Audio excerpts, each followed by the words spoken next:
पंचम कारिका। प्राक्कर्म प्रविलाप्यतां चितिबलान् नाप्युत्तरैः श्लिष्यताम्। इस पंक्ति के ऊपर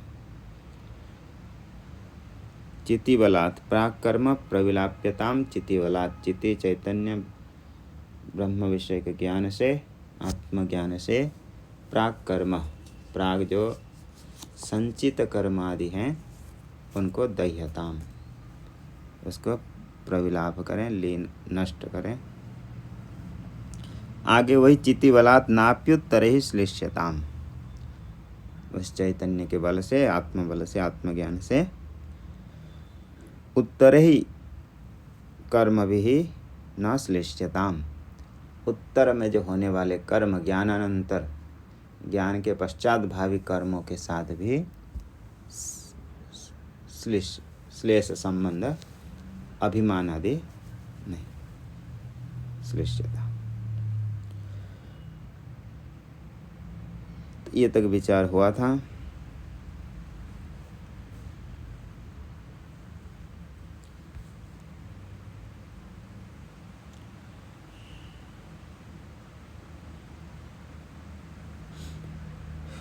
न च एवमपि मथनद्वारा सोत्पादककाष्ठं प्रति वह्निर्दाहकत्वं दृष्टम्। एवमपि मथनद्वारा, मथन के द्वारा जब अरुणि मंथन करते हैं तो जिस अग्नि से, जिस काष्ठ से अग्नि उत्पन्न होती है उसी लकड़ी को भी दहन कर देती है अग्नि। एवं अपि मथन द्वारा सोत्पादक काष्ठम प्रतिर्वह्निर्दाहकत्वं दृष्टम, तो वह्नि दाहक होता है, ये कहा गया। देखो ये विचार क्यों प्रारंभ हुआ है कि कार्य और कारण में विरोध नहीं होता है, ऐसे कहा सिद्धांत।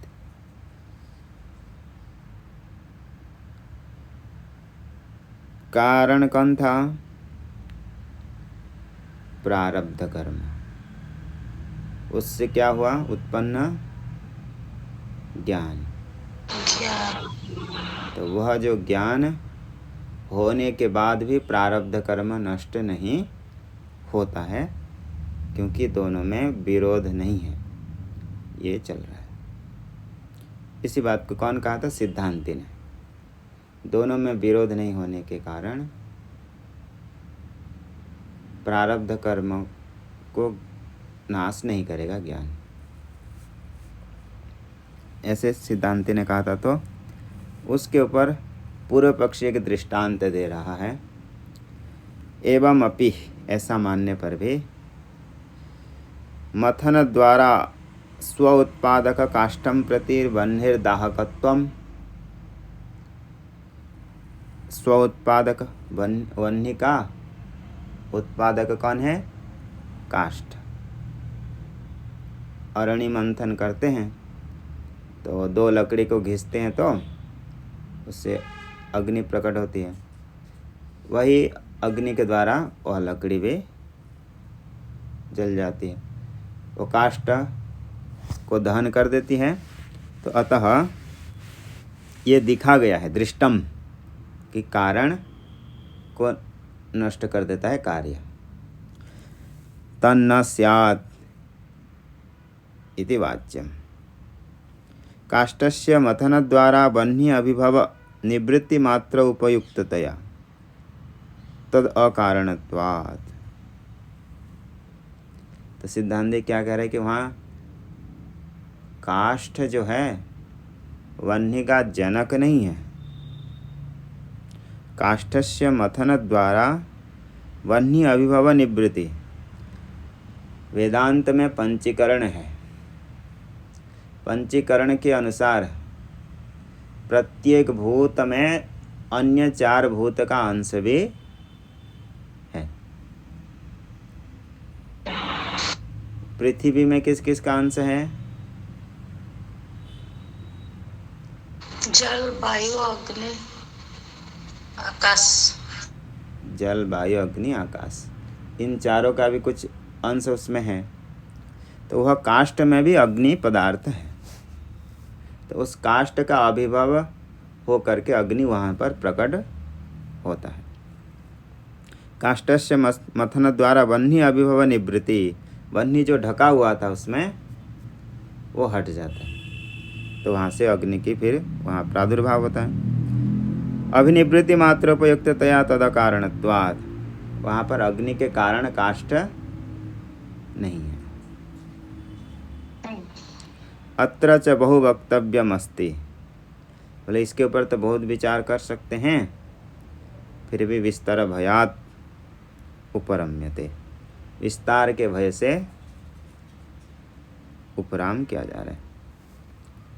उस कार्य कारण में कितना ही विचार करें, अर्थात काष्ठ और अग्नि को लेकर। श्रुतिश्च ज्ञानांतरमपि प्रारब्ध कर्म फलस्य अवस्थानम दर्शयति, श्रुति में भी आई है, ऐसे वाक्य आया है कि प्रारब्ध कर्म फलस्य अवस्थानम, ज्ञान के अनंतर भी प्रारब्ध कर्म रहता है।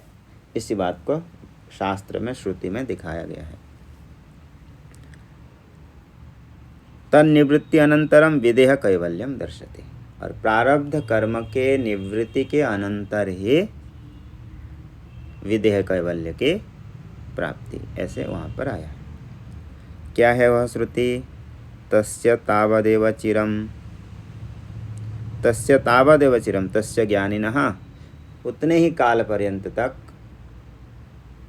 स्थिति है। यावन्न विमोक्षे अथ संपत्स्ये, ये शरीर आदि तब तक धारण करते हैं जब तक प्रारब्ध कर्म आदि मुक्त भोग नहीं हो जाते हैं। अथ विमोक्ष अथ संपत्स्यते, ऐसा अर्थ कर। इति ततो न ज्ञानानंतरम एवं विदेह कैवल्य अवकाश, ज्ञान के उसी क्षण ही विदेह कैवल्य की प्राप्ति, ऐसा नहीं है। प्रारब्ध कर्म के बाद ही विदेह कैवल्य है। ज्ञान प्राप्ति में जीवन मुक्ति, ज्ञान प्राप्ति समकाल जीवन मुक्ति है। ननु अस्तु कर्म निवृत्त्य संपादकम ज्ञानम, तथापि तस्माद् ज्ञानात् न त्वद् अभिमत मुक्ति सिद्धि। ठीक है कि कर्म निवृत्ति असंपादकम ज्ञानम, तो प्रारब्ध कर्म आदि को निवृत्त नहीं कर रहा है ज्ञान, फिर भी तथापि तस्मात् न त्वदभिमत मुक्ति, आप चेत से कह रहे हो ऐसी मुक्ति सिद्धि, ये तो नहीं है। तथा ही नित्य निरतिशय सुखावस्थिति किम मुक्ति किम वा अविद्या निवृत्ति। तो बोले मुक्ति क्या पदार्थ है, पहले विचार करते हैं। क्या नित्य निरतिशय सुख अवस्थिति किम मुक्ति, क्या मुक्ति नित्य निरतिशय आनंद का अनुभूति होना, अनुभव होना, यही मुक्ति है? या अविद्या निवृत्ति, अज्ञान नाश हो जाना, अज्ञान नष्ट होना, यही मुक्ति है? नाद्यः तस्य ज्ञान साध्यत्वात्, तस्य ज्ञानासाध्यत्वात्, नित्य निरंतर सुख की प्राप्ति ज्ञान के द्वारा कहाँ सिद्ध होगा? अन्यथा नित्यत्व भंगापत्ति है। क्योंकि देखिए, पहले नित्य निरतिशय सुख का अनुभूति नहीं हो रही है, आपको आत्मज्ञान प्राप्त हुआ, आपको नित्य अनुभूति सुख का होने लगा।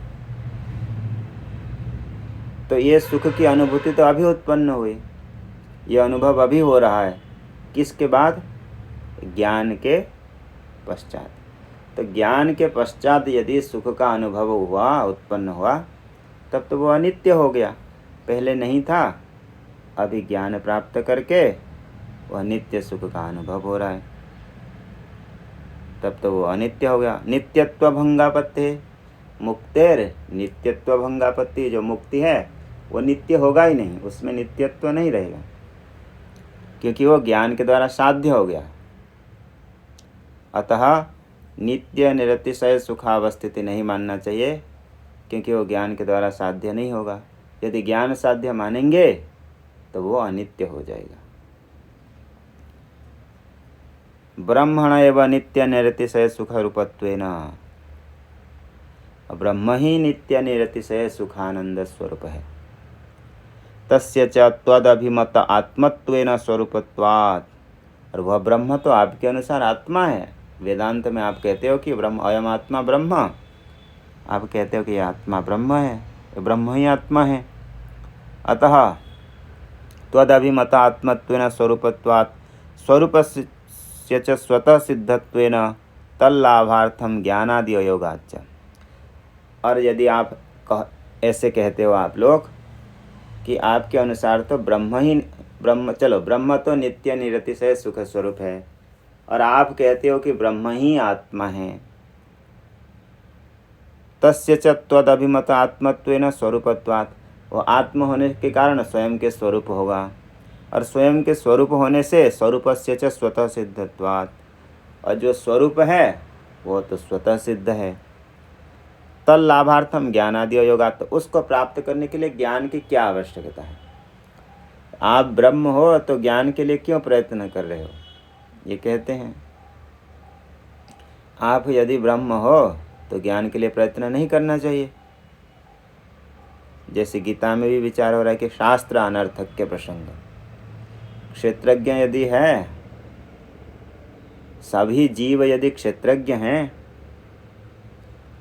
क्षेत्रज्ञम चापि माम विद्धि, ईश्वर स्वरूप हैं, ईश्वर से भिन्न नहीं है, तो किसी को ज्ञान के लिए तो कोई प्रयत्न करने की आवश्यक ही नहीं है, कोई शास्त्र अध्ययन की आवश्यक ही नहीं है, क्योंकि ईश्वर तो सर्वज्ञ हैं।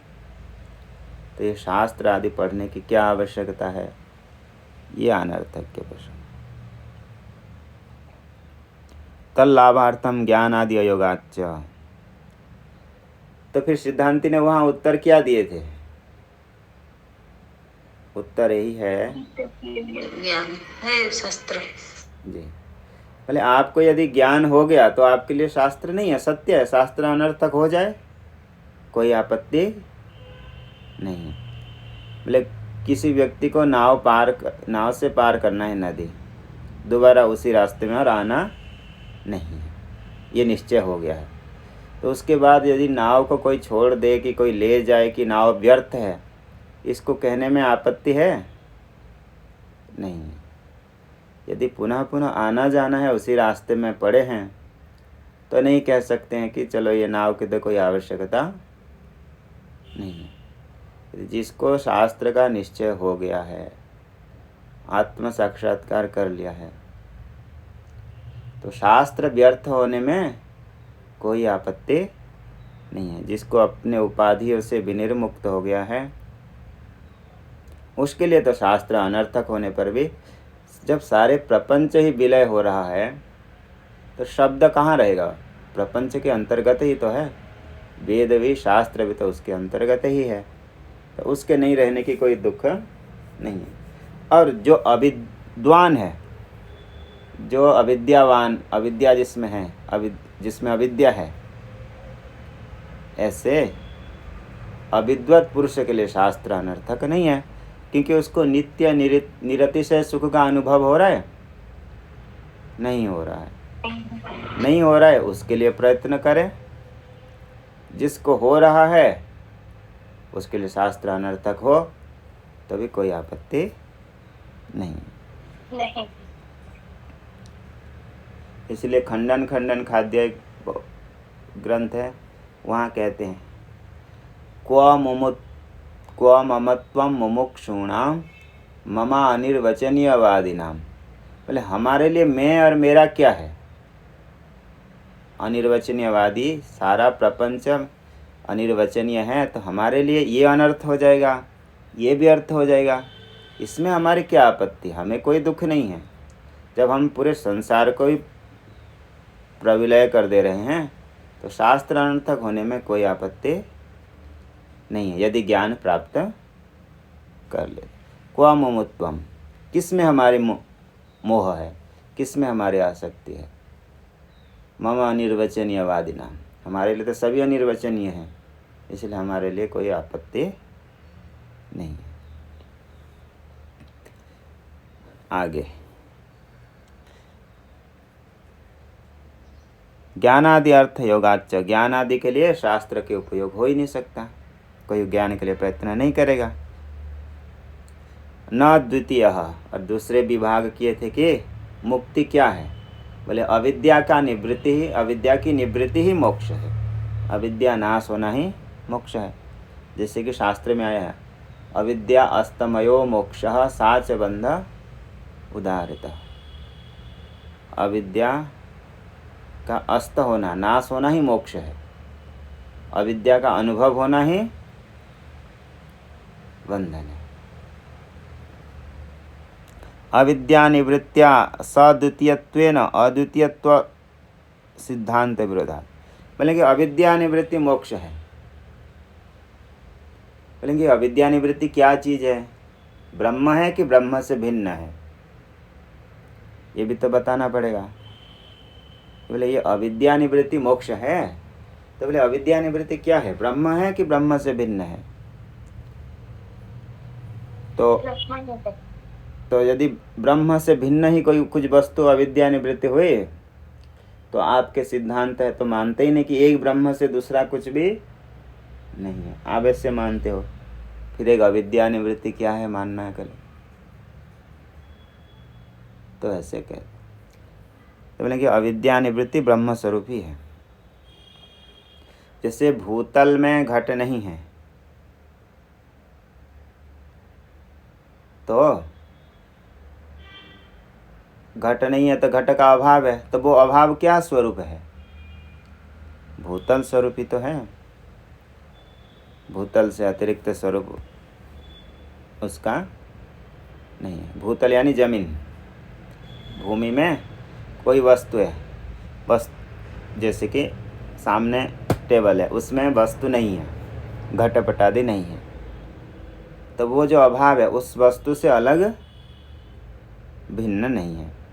तो ब्रह्म में अविद्या नहीं है, यदि मोक्ष ज्ञान का अविद्या निवृत्ति हो गई, जो अनुभव हो रहा था अविद्या, ज्ञान प्राप्त करके स्वयं में जो अविद्या की अनुभूति हो रही थी वो निवृत्त हो गई। तो बोले अविद्या निवृत्ति कोई अतिरिक्त आकर के सर में नहीं बैठता है, बोले अविद्या निवृत्ति हमारे वो ब्रह्म से भिन्न नहीं। जैसे आप कोई वजन उठा के रखे थे, उसको यदि आपने हटा दिया, रख दिया, वजन उठा रहे थे तो दुख हो रहा था, उसको आपने नीचे रख दिया, तो वो दुख के निवृत्ति ही क्या हो गया, सुख स्वरूप ही है। तो कोई निवृत्ति, कोई अलग से आपको जो सुख मिल रहा है वो सुख आपके स्वरूप ही था, वो दुख के कारण जो आपके विघ्न था वो हट गया, तो आपको सुख की अनुभूति स्वयं ही है।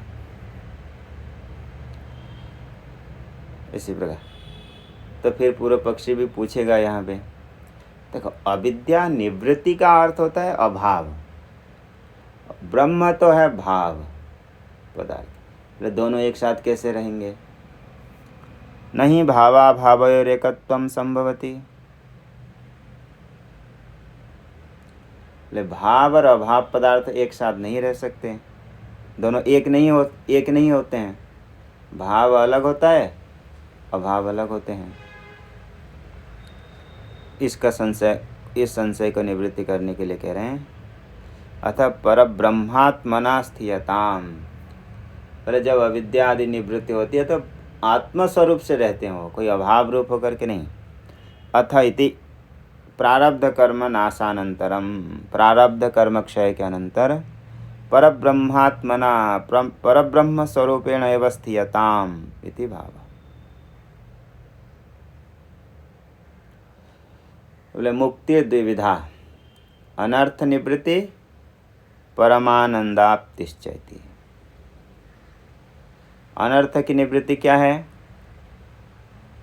अनर्थ निवृत्ति ज्ञानाद उत्पन्नायाः विद्यायाः अविद्या विरोधित्वेन तन्निवर्तन क्षमत्वेन स्वहेतुभूत अविद्या निवृत्तो अनर्थस्य कर्तृत्वादि निवृत्ति उपपत्ति। अविद्या निवृत्ति रूप क्या है? कह कि जब ज्ञान उत्पन्न होता है वो किसको, ये अविद्या को नष्ट कर देगा। जब अविद्या को नष्ट कर देगा तो अविद्या से जो उत्पन्न जगत आदि कार्य भी सभी लय होंगे। अत्र अनर्थ निवृत्ति ज्ञानाद उत्पन्नायाः विद्यायाः, ज्ञान से जो उत्पन्न होता, ज्ञान उत्पन्नायाः विद्या, ज्ञानाद उत्पन्न, ज्ञान से आत्मविचार से जो उत्पन्न विद्या ब्रह्माकार वृत्ति, वह विद्या क्या है? अविद्या के विरोधी है। अविद्यायाः विरोधित्वेन तन्निवर्तन क्षमत्वेन, उसको निवर्तन करने में, नष्ट करने में समर्थ है। कौन? विद्या। जैसे प्रकाश हुआ तो अंधकार नष्ट होता है, क्योंकि अंधकार को नष्ट करने की क्षमता प्रकाश में है।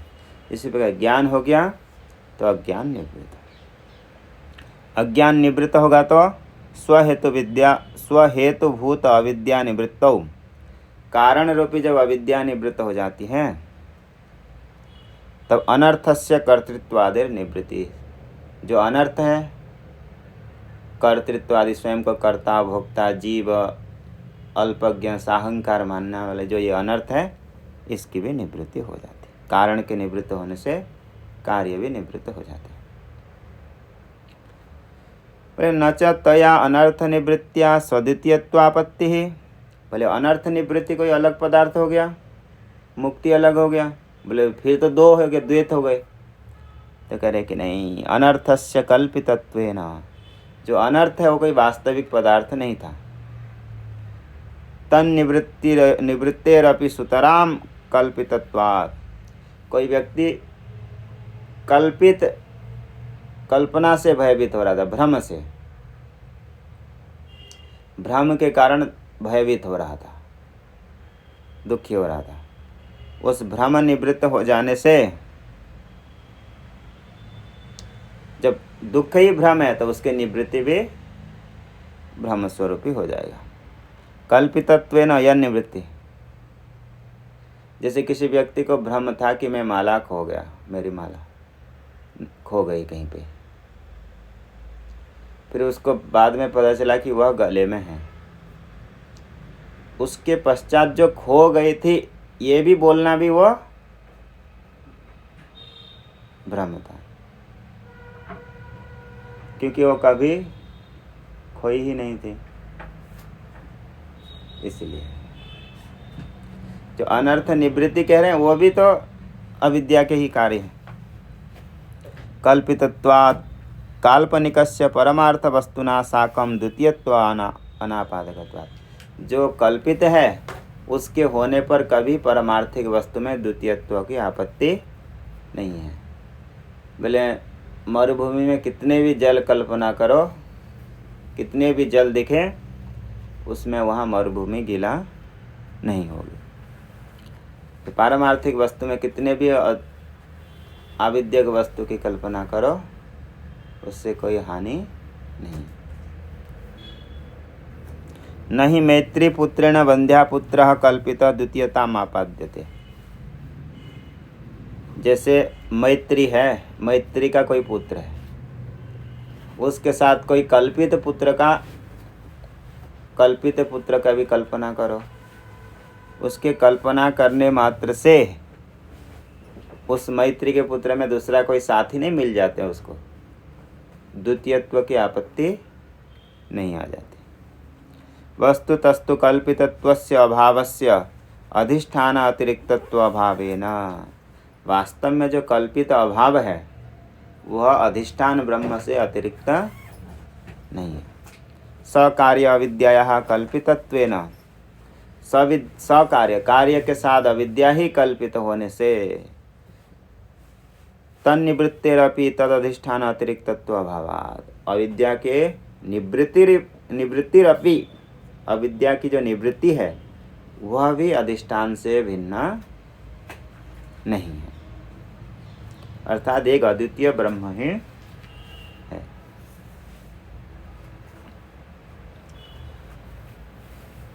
आगे न च तन्निवृत्तिरधिष्ठान अतिरेके अधिष्ठानस्य नित्यत्वेन ज्ञानजन्यत्वं न स्यात्।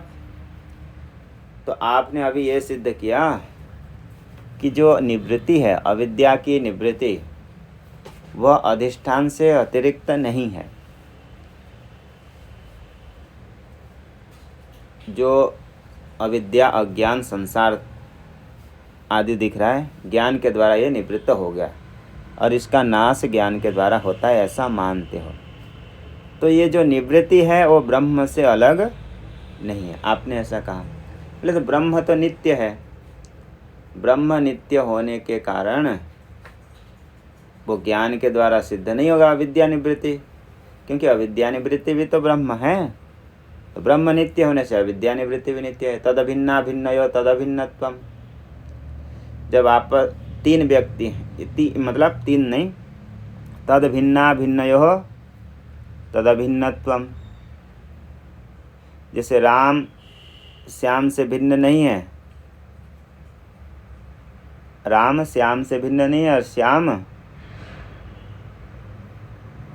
लक्ष्मण से भिन्न नहीं है। यदि ऐसे मानेंगे तो राम और लक्ष्मण में भेद हुआ? नहीं हुआ। नहीं होगा। मान लीजिए एक नाम ऐसे रखा गया, 1 2 3, 1 2 से भिन्न नहीं है, तो 2 से 3 भिन्न नहीं है, तो 1 और 3 में भेद रहेगा? नहीं होगा। नहीं होगा, तीनों एक ही हो जाएंगे। तदभिन्ना भिन्नयो तदभिन्नत्वम। ये पूर्व पक्षी कहेगा कि अविद्या निवृत्ति ब्रह्म रूप है। तो ब्रह्म तो नित्य है, तो अविद्या निवृत्ति भी नित्य है। तो अविद्या निवृत्ति नित्य है, ब्रह्म रूपी ही है, तो उसको ज्ञान के द्वारा कैसे सिद्ध करोगे अविद्या की निवृत्ति? नित्य वस्तु की तो कोई सिद्ध नहीं कर सकता है। न च तन्निवृत्तेर अधिष्ठान अनतिरेके। जो निवृत्ति यदि अधिष्ठान ब्रह्म से अतिरेक भिन्न नहीं है, तो अधिष्ठानस्य नित्यत्वेन, जो अधिष्ठान ब्रह्म है वो तो नित्य है, सदा है। ज्ञानजन्यत्वं न स्यात्। ज्ञान के द्वारा अविद्या निवृत्ति रूपी ब्रह्म सिद्ध नहीं होना चाहिए। इति न च वाच्यम।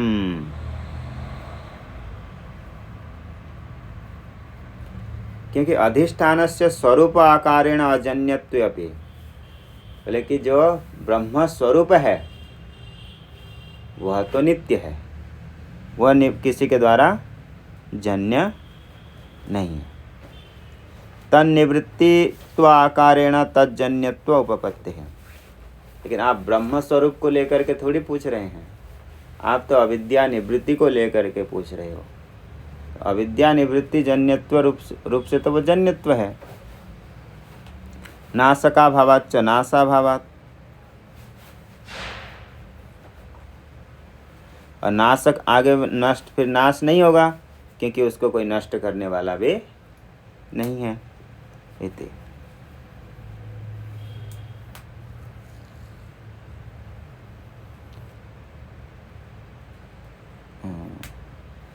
आगे तन्निवृत्तिर ज्ञानातिरेकेन अधिष्ठानस्य नित्यत्वेन ज्ञानजन्यत्वं न स्यात्। और ज्ञान के द्वारा जन्य नहीं होगा। इति न च वाच्यम।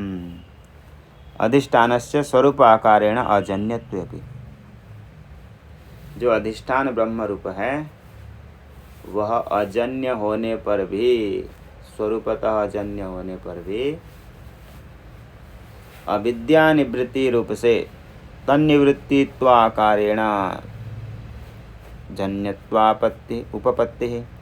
अविद्या निवृत्ति तो जन्य है। बोले अविद्या निवृत्ति जन्य है तो आगे जाकर के फिर अविद्या निवृत्ति नष्ट हो जाएगी। क्योंकि देखो, जो जन्य होता है वो नष्ट होता है। अविद्या निवृत्ति को यदि जन्य मानेंगे तो अविद्या निवृत्ति, जन्य मतलब जिसकी उत्पत्ति होती है। देखो, अविद्या निवृत्ति को यदि जन्य मानेंगे ये कहे सिद्धांती, अविद्या अभी मान लीजिए अज्ञान अवस्था, ये अविद्या है, ज्ञान हो गया तो अविद्या क्या हो जाएगी, नाश, नष्ट हो जाएगी, नष्ट हो जाएगी। इसी को बोलते हैं अविद्या निवृत्ति। अविद्या नष्ट हो गई तो इसको क्या कहेंगे, अविद्या निवृत्ति। बोले ये अविद्या निवृत्ति जन्य हुई कि नहीं, बोलेंगे अविद्या निवृत्ति जन्य हुई। तो फिर पूर्व पक्षी कहेगा यदि ये जन्य हुई तो आगे जा कर के ये नष्ट हो जाएगा, क्योंकि जो भी जन्य होता है वो नष्ट हो जाता है। तो फिर सिद्धांत कहेगा नहीं, इसको नष्ट करने वाला कुछ है ही नहीं। जब ज्ञान हो गया तो सब कुछ कार्य विलास हो गए, तो उसको नाश करने वाला कोई है नहीं। अविद्या निवृत्ति को नाश करने वाला भी और कोई है ही नहीं। नाशका भावाच्च नाशा भावाच्च।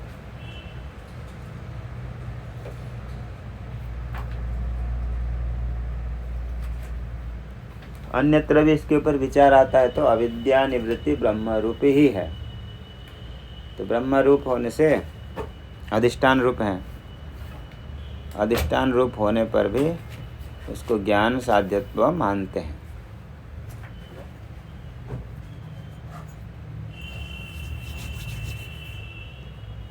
ज्ञान साध्यत्व उसको इस प्रकार से। स्वामी जी, अविद्या निवृत्ति मतलब तो वही हो ना कि ज्ञान है, ज्ञान हो गया है। हाँ, ज्ञान तो हो, ज्ञान होके फिर वो भी नष्ट हो जाता है कतक रेणु के जैसे। अविद्या निवृत्ति को ये अभाव पदार्थ मानते, ज्ञान तो भाव पदार्थ है जी। जैसे आपके सामने कोई पदार्थ है, उसको नष्ट कर दिए, मतलब वो निवृत्त हो गया। तो यहाँ पर प्रश्न है कि वो जो नष्ट हुआ, निवृत्त हुआ, वो क्या चीज़ है, इसके ऊपर विचार चल रहा है। मान लीजिए आपके सामने एक घट रखा गया है, उस घट को तोड़ दिए तो घट नष्ट हो गया कि नहीं जी। नष्ट हो गया। तो इसके ऊपर अभी विचार करो कि वो जो नष्ट हुआ वो क्या पदार्थ है, वह किस रूप से है, अभी क्या पदार्थ है जो नष्ट हुआ। उसका आकार नष्ट हुआ, उसका उपादान नष्ट हुआ। तो बोले वो उपादान क्या है, जी ये विचार करना पड़ेगा। तो उसका उपादान क्या है,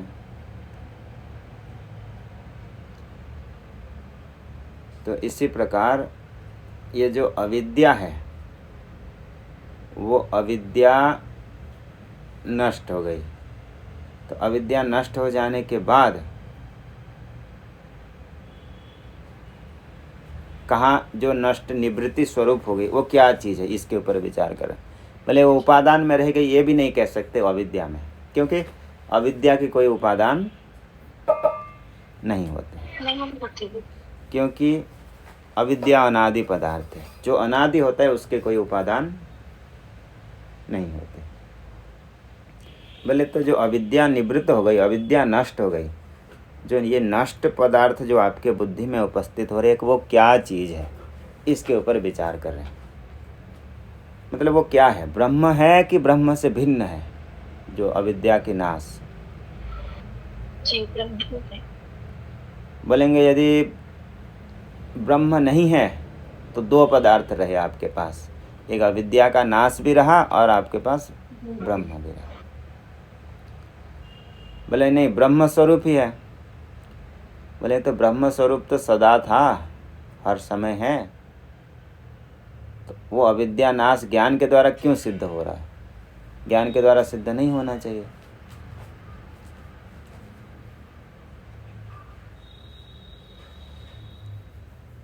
तो देखिए वार्तिककार कहते नासिद अस्ति भविष्यति। वास्तव में क्या ब्रह्म में अविद्या भी है, नहीं है, नहीं है। नहीं है, ये तो ज्ञान स्वरूप। तो वास्तव में ब्रह्म में अविद्या नहीं, तो अविद्या की निवृत्ति भी नहीं है। अविद्या की निवृत्ति भी पारमार्थिक में, जो ज्ञान की अवस्था है वो पारमार्थिक अवस्था में है। तो ज्ञान अवस्था में अविद्या निवृत्त हो गया तो उस समय अविद्या निवृत्ति भी कोई पदार्थ नहीं। तो फिर अविद्या निवृत्ति क्या चीज़ है, उसके ऊपर दूसरे पुस्तक में अभी हम लोग ही तो पढ़ा रहे थे तो इसी में आ रहा था अविद्या कायम अविद्या निवृत्ति। लेकिन अविद्या निवृत्ति क्या पदार्थ है, तो उसके लिए कह देंगे, उसके पर कई मत है। ब्रह्म सिद्धिकार कहते हैं वो अविद्या निवृत्ति ब्रह्म रूपी है।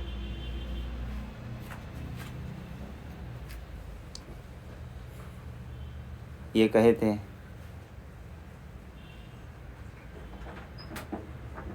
जो विद्या निवृत्ति तो जन्य है, तो ये ब्रह्म स्वरूप कैसे हुआ, ये डाउट है जी। पूर्व पक्षी वही प्रश्न कर रहे हैं कि अविद्या निवृत्ति ब्रह्म स्वरूप होने पर भी, तो ब्रह्म स्वरूप है मतलब ब्रह्म स्वरूप से अतिरिक्त नहीं है जो निवृत्ति, इसका यही अर्थ है।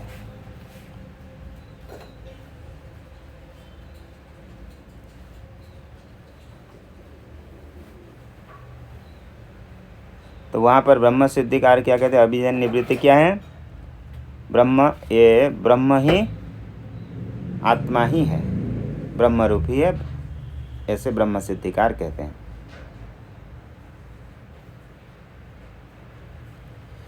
देखो तो फिर वहाँ वो क्या उत्तर देते हैं, इसको पूरा करना था आज। ब्रह्म का जो भाव तो अंतर मतलब अंतर की भावना है, ये थोड़ी कोई बाहर का वस्तु है या फिर बाहर का ज्ञान है जो उसको प्रकाश किया जा सकता है। क्या कह रहे हैं, मतलब ब्रह्म चेतना मतलब खुद को ब्रह्म चेतना में रखना या फिर खुद को ब्रह्म से भिन्न नहीं मानना, ये कोई अलग वस्तु है क्या जो इसको दिखा सकते हैं या फिर उसको व्यक्त कर सकते हैं। यदि ऐसे विचार कर, ऐसा यदि बुद्धि में रख लेंगे तो भगवान भाष्यकार जी नहीं लिखे होते तो हम कैसे सीखते। यदि ऐसे विचार कर लेंगे, यदि हम उसको शब्द के द्वारा अभिव्यक्त नहीं करेंगे तो हमारे जो सामने व्यक्ति है उसको कैसे हमारे ज्ञान का संक्रमण होगा, उसमें कैसे जाएगा। वो अनुभव है ठीक है, जो वास्तविक पारमार्थिक स्वरूप है वो शब्द के द्वारा वर्णन नहीं है, लेकिन उसके पूर्व तक जो स्थिति है अथवा उसी के बारे में भी शास्त्र में विचार करना ही पड़ेगा, नहीं तो फिर अंध परंपरा हो जाएगी कि मैंने जैसे अनुभव किया हूँ बोले मेरे लिए ठीक ही है। यदि ऐसा यदि मानने लग जाए तो हर एक व्यक्ति अपने अपने अनुभव को क्या मानेंगे, तो इसी प्रकार समान आपत्ति आ जाएगी, इसलिए शब्द के प्रयोग करना ही पड़ेगा। लेकिन अविद्या निवृत्ति ज्ञान रूप, इसको फिर दूसरे दिन विचार करेंगे क्योंकि इसको थोड़ा सा बचा हुआ है, इसको 1000 बार आएगा ही आएगा यह अविद्या निवृत्ति क्या है, अथवा दूसरे पाठ में आप पूछ लेना, दोबारा याद करा देना, वहीं बता देंगे। आज एक इतनी सी पंक्ति बची है, इसको पूरा कर देते हैं 4 मिनट में ताकि ये ग्रंथ भी पूरा हो जाएगा। नहीं ज्ञानानंतरम कस्यचित् नाशकस्य संभवः, ज्ञान के अनंतर कोई वस्तु रहता नहीं है, इसलिए अविद्या निवृत्ति को भी कोई नाश नहीं करता है। इसलिए अविद्या निवृत्ति होने के बाद पुनः अविद्या नहीं आती। स्वाकारण एवं नित्यत्वस्य श्रुति सिद्धांतत्वात्, ब्रह्म आकार स्वरूप में ही है, ये श्रुति का सिद्धांत है। न च अभावस्य भावरूपत्वम अनुपपन्नम, बोले दोनों अविद्या निवृत्ति अभाव है, ब्रह्म भाव है, दोनों का एक रूपता सिद्ध नहीं हो सकता। तो बोले न च वाच्यम घटाभाव भावस्य घटत्व दर्शनेन, ऐसे न्यायिक मानते हैं घट के अभाव, अभाव के अभाव क्या रूप होता है, भाव होता है। घटाभाव भावस्य घटत्व दर्शनेन, तो तादृश नियमा अभावात, ऐसा कोई नियम नहीं है कि दोनों एक साथ नहीं रह सकते। तथा च ज्ञानाद अनर्थ निवृत्ति रीति सुष्टुक्तम, इसलिए ज्ञान से अनर्थ निवृत्ति होगी, ये सही ही कहा गया। आनंदावाप्तिश्च औपचारिकी, आनंद अवाप्ति ये जो कहते हैं औपचारिक है, क्योंकि आनंद स्वरूप तो सदा ही, मुक्ति में परमानंद मिलेगी, ये तो कहते हैं सदा ही आनंद स्वरूप है, ये मिलना ये तो औपचारिक है। पूर्वम प्राप्तस्य आनंदस्य इदानीं प्राप्ति अभावात्, क्योंकि पहले से ही प्राप्त है, उसको अभी प्राप्त हो रहा है, ऐसे नहीं कह रहे।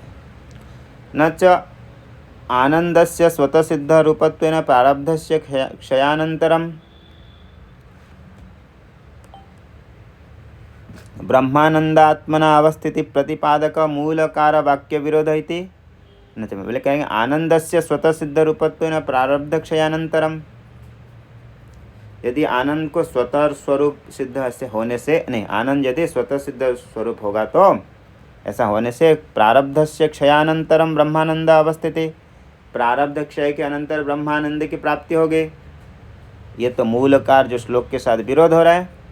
इतना स्वतः एव पूर्वं ब्रह्मात्मना स्थितस्यापि जीवस्य अविद्या महिम्ना भिन्ना अवस्थितस्य अज्ञान कार्यता निवृत्तौ, स्वतः एव ब्रह्मात्मना स्थित होने पर भी पूर्व में अविद्या की महिमा से अघटित घटना पटीयसी माया, इसकी जो महिमा है, भिन्ना अवस्थितस्य पूर्वम भिन्ना अवस्थितस्य अज्ञान कार्य निवृत्तौ, पहले जो भेद रूप से अपने आप को मानता है, इस अविद्या के निवृत्ति होने पर अथ ब्रह्मात्मना स्थीयताम, ऐसे कहा। एवं पूर्वम तदवस्थाया एवं सुक्ते स्व अज्ञान महिम्ना तथा भूतवत, जैसे सुक्ति अज्ञान से रजत लग रहा है, इसी प्रकार अतथा भूतवत स्थिताया तन्निवृत्तौ, अज्ञान के निवृत्ति होने पर स्वरूपापत्तिरेव इति न कोपि दोषः इति संक्षेपः, जैसे ज्ञान होने के बाद वह सुक्ति स्वरूप ही है, इसमें कोई दोष नहीं है। अज्ञातं ब्रह्म तत्त्वं ये ज्ञातुमिच्छन्ति ते नरः समाश्रयन्तु सततं किरणावलिमादरात्, अज्ञात ब्रह्म तत्व को जानने की जो इच्छा रखते हैं वह प्राणी जिज्ञासु एक किरणावली टीका को आदर पूर्वक आश्रय करें।